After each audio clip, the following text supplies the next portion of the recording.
Slava lui Dumnezeu stă în ascunderea lucrurilor, iar slava împăraților stă în cercetarea lucrurilor.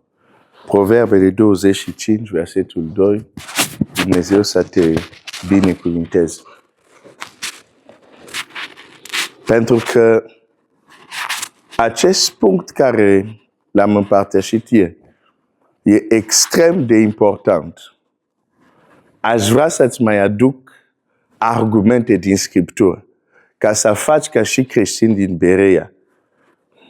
Pentru că ceea ce vreau să-ți vorbesc este Psalmul 34. Am început să-ți spun că Dumnezeu este împărat. Nu lucrează, nu face El totul direct. Nu face asta un împărat. El poate să facă totul. Dar poziția lui de împărat face că El împlinește voia lui prin slujitorii săi. Da. Și că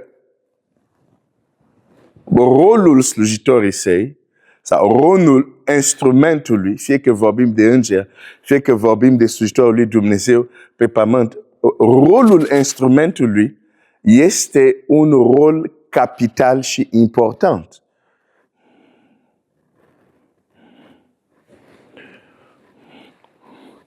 Nu pentru că Dumnezeu nu are putere, dar pentru că Dumnezeu a ales că lumea să funcționează așa.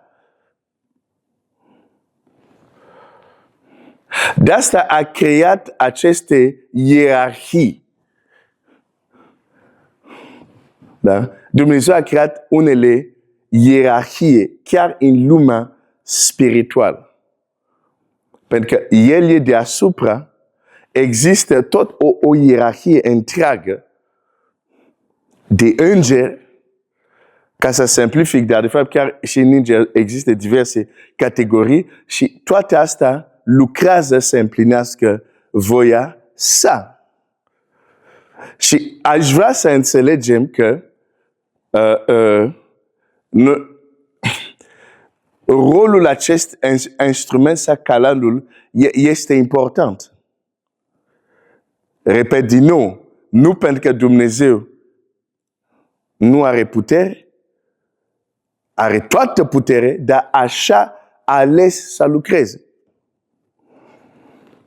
Da? Și ceea ce încerc să-ți transmit înainte să mergem mai departe, este că atunci când instrumentul, atunci când vasul e o problemă la nivelul lui, modul de acțiune al lui Dumnezeu nu este să spună, știi ce, eu sunt atotputernic, date la o parte, fac oricum.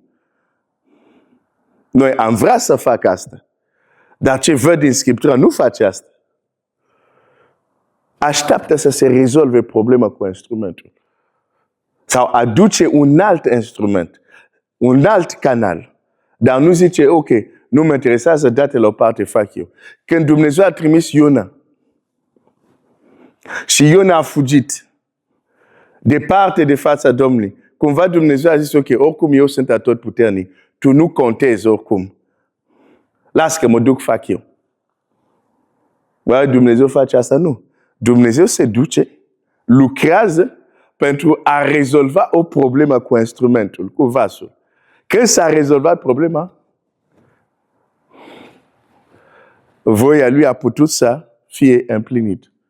Da? Când Moise a zis, trimite pe altcineva.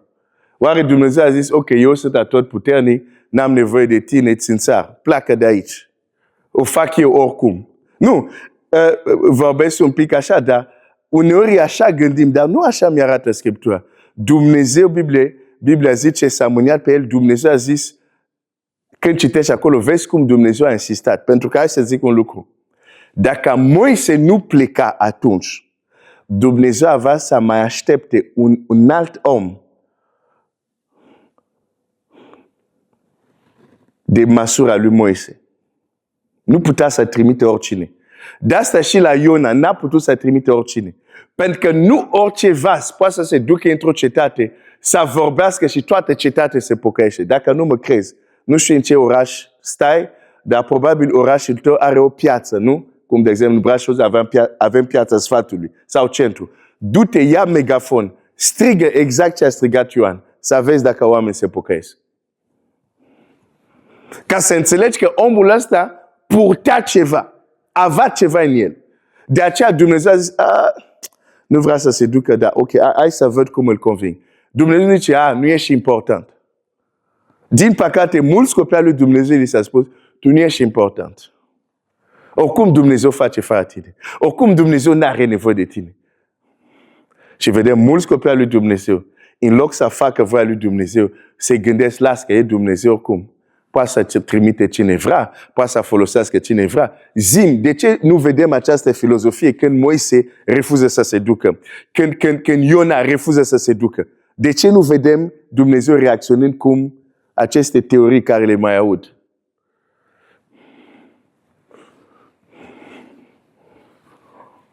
Uite ce zice Scriptura. Hai să citesc un text. Hai să mă duc în 2 Timotei, capitolul 2. Îți dau text la care poți să te mai uiți, să meditezi. Iubește cuvântul lui Dumnezeu. Te încurajezi să faci ca creștinii în Berea. Ia Scriptura, uite-te dacă ceea ce îți spun este așa. Și ceea ce îți spun acum, încerc să spun, este că nu pentru că e voia lui Dumnezeu se întâmplă automat. Nu se întâmplă automat. Pentru că Dumnezeu lucrează prin instrumente, prin vase, prin canale. Da? Ok. Hai să mă duc la 2 Timotei, deci 21. Biblia zice așa. Deci dacă cineva se curacește de acestea, va fi un vas de cinste, sfințit, folositor stăpânului său, da? Destoinic pentru orice lucrare bună. Și la 20 zice, într-o casă mare sunt nu numai vase de aur și de argint, și de lemn și de pământ. Unele sunt pentru întrebuințare de cinste, iar altele pentru întrebuințare de ocar. Deci, da, zice, dacă cineva se curățește, da? Dacă cineva se curățește, cine se curățește? Instrumentul, vasul, exemplu care ți l-am dat cu Elisei. S-a curățit de mânia lui, s-a curățit de ceea ce nu era potrivit. Și apoi mâna Domnului a venit peste el. Da? Deci, va fi un vas de cinste folositor stăpânul destoinic pentru orice lucrare bună. Hai să mă uit la textul ăsta.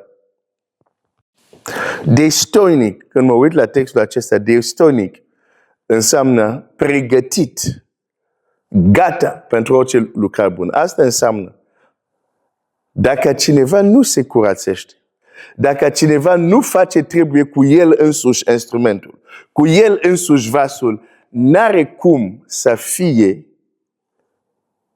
folositor pentru orice lucrare bună. Modul cum va fi folosit va fi limitat. Ascultă, capacitatea și calitatea vasului determină ce poate să facă stăpânul cu el. Pentru că Dumnezeu a hotărât să lucreze prin vase, să lucreze prin oameni. Și atunci Dumnezeu nu și încalcă cuvântul. Nu este ca noi oameni. Nu este, voi oricum ești om, Moise, date la o parte, mă duc eu și îi scot de acolo. Nu. Ioan, ești doar un om, pleacă de aici, eu sunt atotputernic, mă duc și rezolv eu. Nu. Vedem atât la Moise, la Iona și în alte cazuri, când Dumnezeu vorbește cu ei, le convinge, dacă pot să zic așa, și ei se duc și fac voia lui Dumnezeu. Pentru că rolul lor în planul lui Dumnezeu nu este opțiune. Da, poți să zici, da, Dumnezeu poate să trimite altul, da, dar întârzie planul lui Dumnezeu. Așa e. Dumnezeu poate să trimite altul, dar întârzie.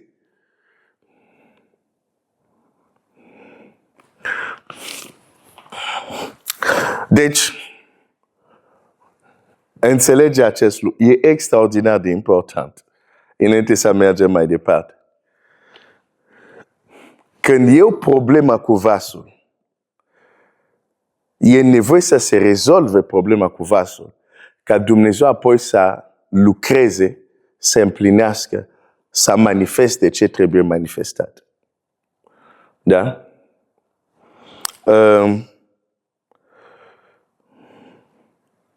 E foarte important. Înainte să ne întoarcem la Psalmul 34. Da? E important să înțelegem că Dumnezeu lucrează prin instrumente și rolul lor nu este opțional. Așa a stabilit El. Instrumente, canale, vase, dar intermediul prin care lucrează. Și uneori nu vedem manifestarea ceea ce vrea Dumnezeu, pentru că este o problemă cu mijlocul prin care instrumentul, persoana, slujitorul, canalul, vasul prin care Dumnezeu vrea să lucreze.